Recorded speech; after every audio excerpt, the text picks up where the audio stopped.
Poésie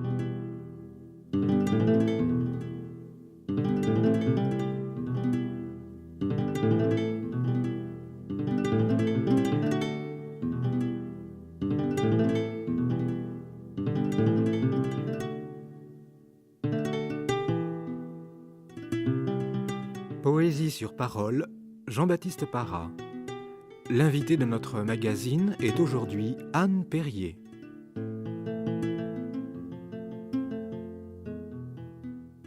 Anne Perrier, vous êtes née à Lausanne en 1922. J'ai aujourd'hui le plaisir de vous accueillir à Poésie sur parole à l'occasion de la publication en France de votre œuvre poétique aux éditions L'Escampette, une excellente maison établie à Bordeaux. Ce livre qui paraît présente en fait votre itinéraire poétique de 1952 à 1994. Et avant toute chose, je voudrais souligner que cette publication vient réparer bien tardivement ce qu'il faut appeler une injustice. En effet, on s'accorde à reconnaître en votre œuvre l'une des plus significatives qui a été écrite en Suisse au cours des dernières décennies. Or, jusqu'à ce jour, elle restait par trop méconnue en France. Que pensez-vous de cette méconnaissance qui frappe souvent des auteurs qui sont pourtant nos si proches voisins ? Oui, je crois que c'était déjà une affaire de diffusion qui est difficile. Enfin, la poésie est éditée comme ça par petite quantité. Elle reste un peu située là, à l'endroit où elle a paru. C'est toujours très difficile de la diffuser, surtout dans un pays voisin. Ça se fait peu à peu, c'est ce qui m'est arrivé quand même, grâce aux éditions Payot, qui quand même avaient à Paris une base où les choses pouvaient se connaître. Et puis ensuite à la Dogana, qui a aussi une diffusion intéressante en France. Et puis aussi aux Poches Suisses, au livre de Poche Suisse, qui est diffusé par l'Âge d'Homme, imprimé et diffusé par l'Âge d'Homme. Enfin, peu à peu, comme ça, le chemin s'ouvre et la France on pénètre un peu tranquillement jusque vers Paris. En tout cas, donc, ce livre, cette œuvre poétique, maintenant, nous permet de prendre la mesure de votre cheminement poétique. Et la première observation que peut faire le lecteur, c'est que votre œuvre présente un aspect très uni, très cohérent. Elle témoigne d'une grande fidélité à elle-même, depuis les poèmes de 1954 jusqu'aux plus récents. Je dirais qu'il y a chez vous une constante aspiration à une parole simple, une parole dépouillée, une parole sans pesanteur, aérienne, qu'on pourrait dire comme prête à l'envol. Et justement, Philippe Jacotet soulignait cette qualité particulière de votre poésie dans un article de 1967, qu'il reprenait ensuite dans son livre « L'entretien des muses », et il écrivait « Dire simplement n'est pas simple, c'est même le plus difficile ». Ça paraît difficile de l'extérieur, mais pour moi, c'était une exigence, c'était un impératif, au fond. Vous savez, j'écris sans volonté, sans conscience tout à fait du chemin que je parcours. C'est quelque chose qui se fait à l'intérieur de moi et qui se fait, je dirais, presque tout seul, quoi que dise Philippe Jacotet très justement. Mais enfin, c'est quelque chose qui n'est pas calculé, qui est une nécessité. Et alors à ce moment-là, je ne sais pas si ça paraît difficile. C'est comme ça qu'il faut aller, c'est tout. Ce que je remarquais également, donc, c'est l'unité de cette œuvre. Je veux dire par là qu'il y a des œuvres de poètes, de grands poètes, qui sont des œuvres en métamorphose. Chez vous, comme peut-être chez d'autres poètes bien entendu, on a le sentiment qu'entre votre premier poème de 1952 et les plus récents, finalement, il y a une grande confirmation, affirmation d'une plénitude, une voix qui s'est posée là dans son timbre d'emblée et qui, comme vous le dites dans l'un de vos poèmes, a tenu en quelque sorte sa note unique de Oui. bout en bout. Oui. Oui, ça aussi c'est quelque chose qui m'est propre, oui peut-être, mais au fond aussi qui s'est imposé à moi de cette façon-là. Peut-être justement parce qu'il y avait au fond de moi une chose une sorte de cheminement que j'ai suivi et que la poésie a reflété tout au long de ma vie sans que je dévie de ce cheminement. Mais j'ai pas l'impression non plus d'avoir voulu, d'avoir choisi consciemment cette unité-là. Mais je pense qu'elle se retrouve dans beaucoup d'œuvres et aussi dans la musique et dans les œuvres des peintres. Enfin, c'est pas tellement rare au fond. Il y a les deux catégories, mais je pense que ça se trouve quand même assez souvent. Il y a dans votre poésie, Anne Perrier, ce que j'appellerais une forme d'ascèse. Il me semble qu'il s'agit d'une poésie qui vaut aussi comme exercice spirituel. Est-ce bien ainsi que vous concevez l'écriture du poème? Pas tout à fait comme un exercice spirituel. Je pense que l'exercice spirituel, proprement dit, appartient à un autre ordre, comme aurait dit Pascal. Que là, c'est peut-être l'écho ou le reflet simplement de quelque chose qui est vécu. Alors oui, dans ce sens-là. Le thème de l'oiseau traverse, je dirais, de son vol absolument tous vos poèmes. Et bon, qui dit oiseau dit quand même une sorte d'élévation, d'envol. Et il y a quelque chose chez vous qui tend à la fois à conserver, je dirais, les couleurs de la terre et en même temps, dirait-on, à s'affranchir de tout ce qui pourrait être de l'ordre d'une pesanteur terrestre. Oui, c'est parfaitement vrai. Oui, c'est sûr, il y a un besoin d'aller au-delà de soi-même, d'aller plus haut, d'aller plus loin. Et puis aussi, je crois que l'oiseau, il signifie pour moi la liberté, quelque chose, un immense espace dans lequel on évolue sans arriver jamais au bout, sauf dans la mort peut-être, ou alors une plénitude peut-être se découvre qu'on peut tant qu'on vit, comment dire, vivre par anticipation d'une certaine façon. Mais alors la poésie est une sorte d'image de cette aspiration.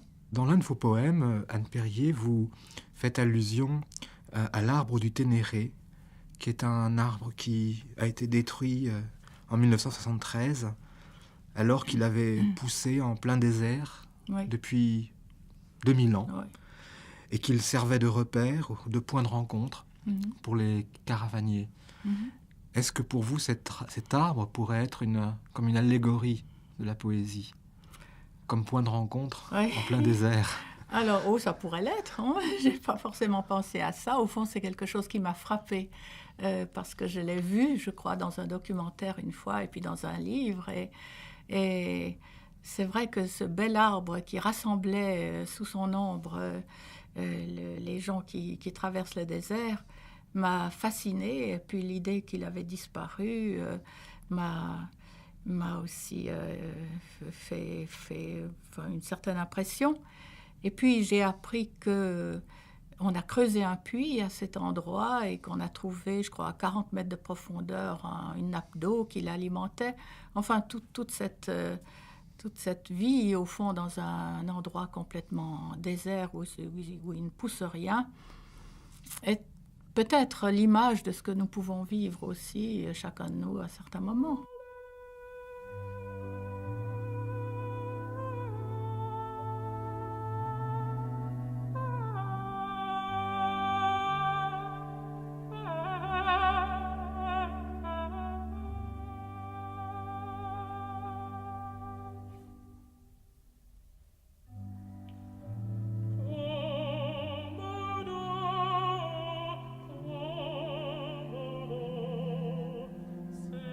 C'est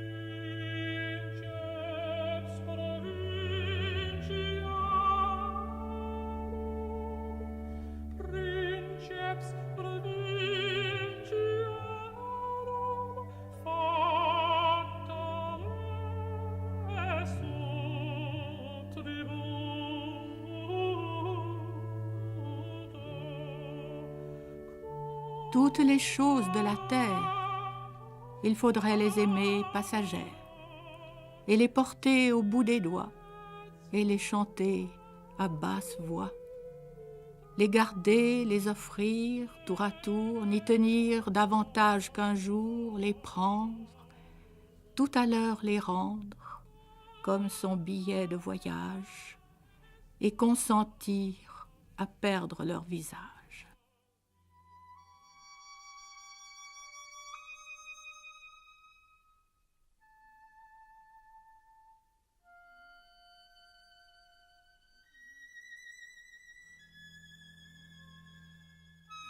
En ce monde, tu es l'oiseau.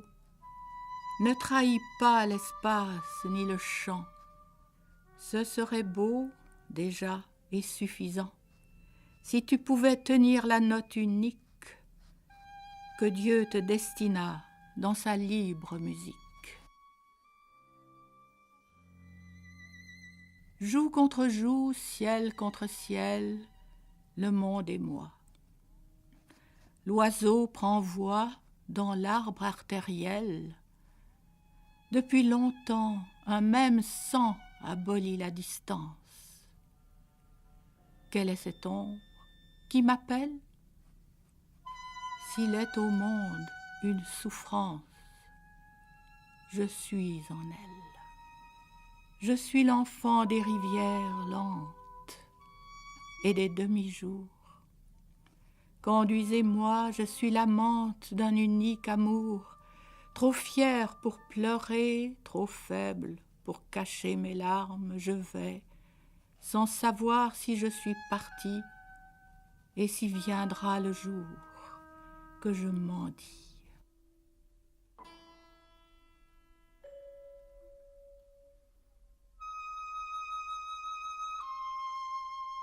Si j'étais la vallée profonde, je vous cacherais dans mes fleuves. Si j'étais la mer, je vous emporterais vers mes abîmes. Si j'étais le torrent, je me jetterais en vous. Si j'étais le sentier, j'irais me coucher sous vos pieds. Si j'étais la vigne et le vin, je vous enivrerais toute la nuit. Si j'étais le blé mûr, je vous couvrirais d'or. Si j'étais l'abeille de juin, je vous butinerais le cœur. Si j'étais le lézard, vous me trouveriez dans vos murs. Mais que suis-je? Rien, rien. Pour toujours ce visage en larmes, blotti dans vos mains. Dans l'eau de ton visage, je suis le cresson sauvage. Ne me demande pas de fleurir. Je ne sais comment font les roses pour mûrir. Moi, toute verte au fond d'une eau lente à me recouvrir.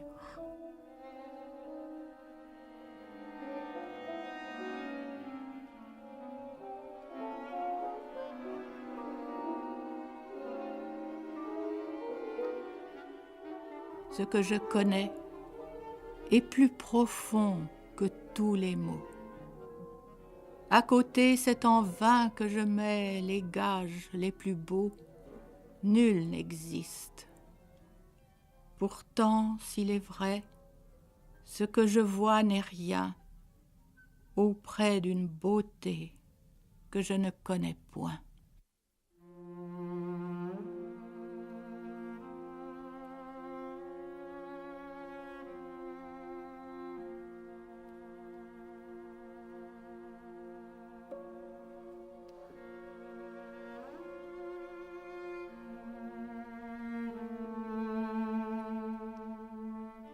Ce n'est pas assez d'une flaque de ciel en notre cœur. C'est le ciel tout entier que je veux.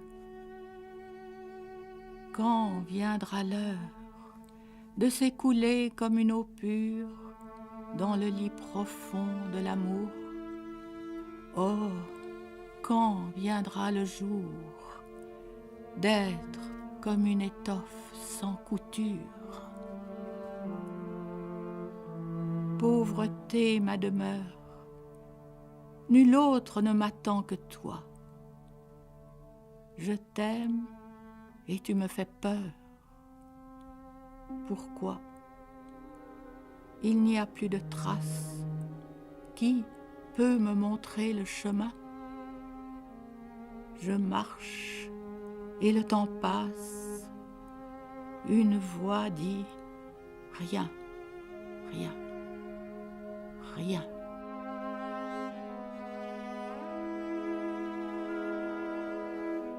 Ce n'est pas l'ombre que je cherche, ni l'humble signe de la halte sous les palmiers tranquilles, ni l'eau, ni l'ange gardien d'oasis.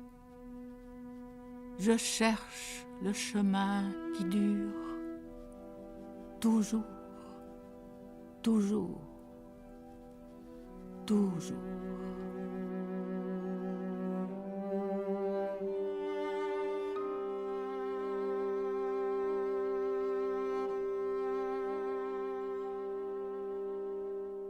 Et pour guider la marche, une cage, une tombe d'oiseaux désenchantés, leur voix mise à prix, dans la forêt en cendres s'étue.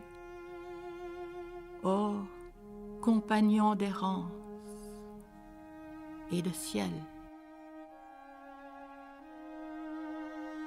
L'âme bleuie de froid, quelle surprise pour la mort qui l'ouvrira, d'y trouver la fraîcheur sucrée de la figue mûre.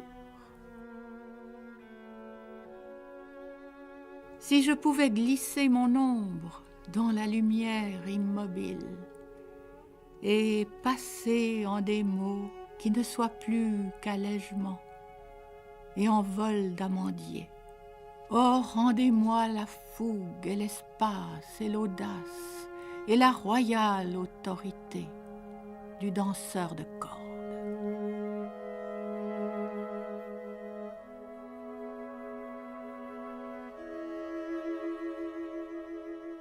Aurais-je cette fois, aurais-je à délaisser la mer, la grande maternelle mère et ses bras d'ardoise?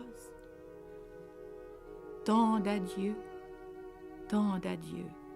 ô messager, entre vos ailes.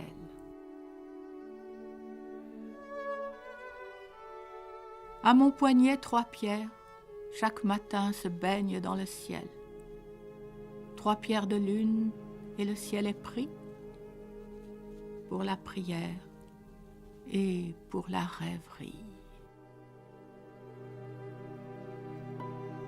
Si les ombres sur le chemin, si les tristesses n'étaient rien que mirage sur le sel de nos larmes.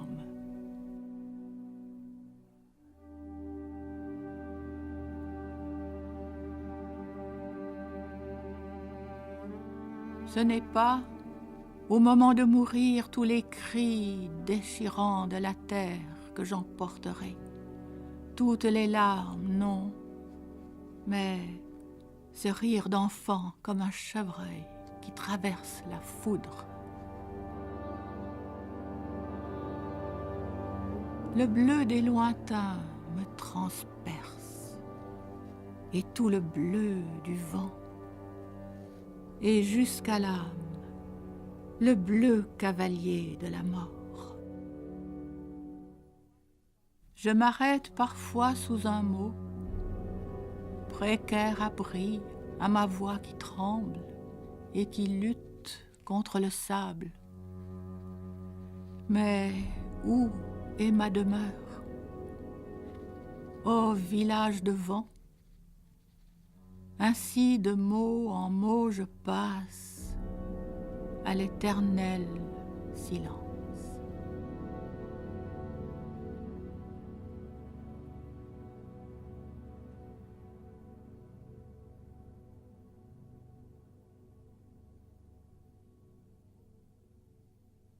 Oh, je l'entends, mais quel ange me le dérobe, ce dernier chant de flûte au bord de l'ineffable. À la fin de la traversée, m'attend la souveraine saison. Sous ma tête, le sable chaud du long sommeil, une pelisse d'étoiles sur mon ombre humaine. Plus avant, vers les terres extrêmes, où il n'y a ni route ni refuge, rien que les plis laissés par le dernier repos du vent. Me fascinent les routes nulles du désert et la longue patience des chameaux. Ce là-bas, ce chant, cette aube, cet envol de ramiers, cet horizon comme un jardin qui repose dans la lumière et les aromates. Pendant que je dormais, la lumière est entrée dans mon cœur comme une fine aiguille de feu qui sans relâche me consume et me déchire, mais d'une façon telle que l'arracher serait rendre le cœur à sa nécropole. Le temps que tombe un citron mûr sur la paume du jour, mes yeux retrouvent la fraîcheur de l'enfance.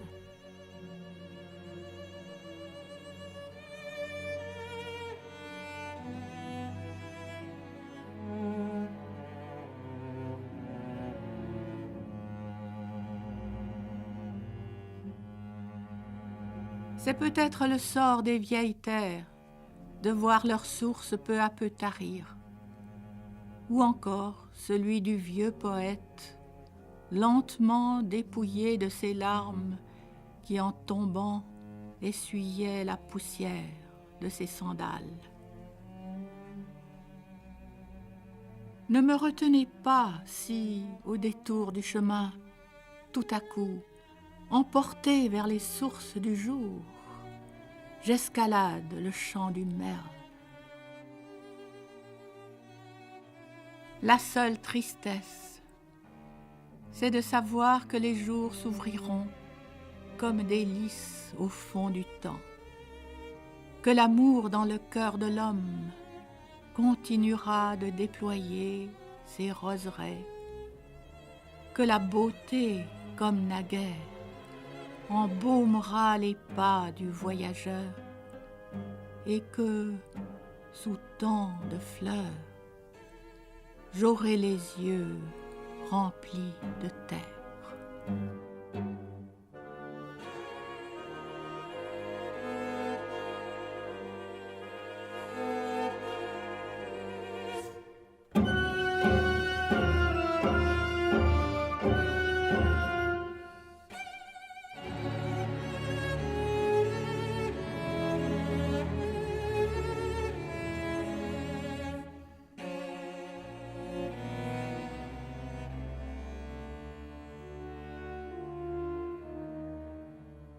Bientôt le dernier oiseau viendra frapper à ma fenêtre.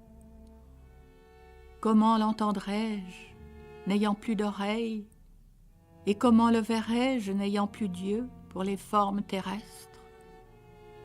Cependant je saurai qu'il est là, pour moi seul frappant le cristal éternel du jour. Il se cache, dit-on, pour mourir.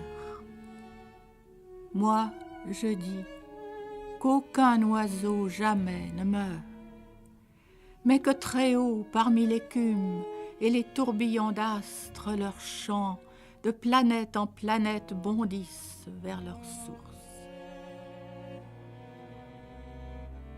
Et si c'était pour faire exploser la lumière, que l'hirondelle à chaque renouveau raie de la pointe de son cri la vitre du ciel, l'impossible désir de monter plus haut que l'azur L'alouette s'y brûle les ailes, et sa voix, consumée, retombe en cendres dans les blés.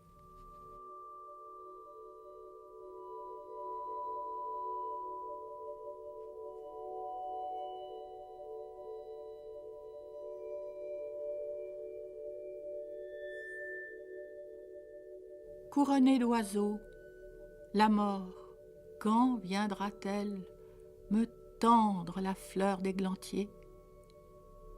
L'heure monte au zénith, la coupe du silence est pleine.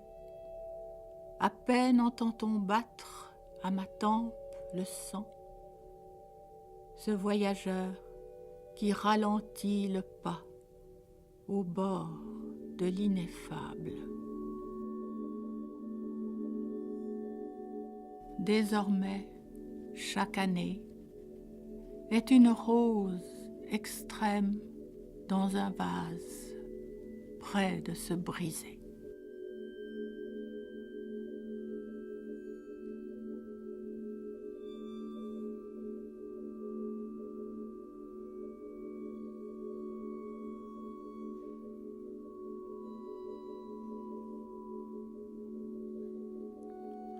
Ainsi s'achève notre magazine. Je recevais aujourd'hui Anne Perrier, dont l'œuvre poétique vient de paraître aux éditions L'Escampette. Mixage, Bernard Laniel.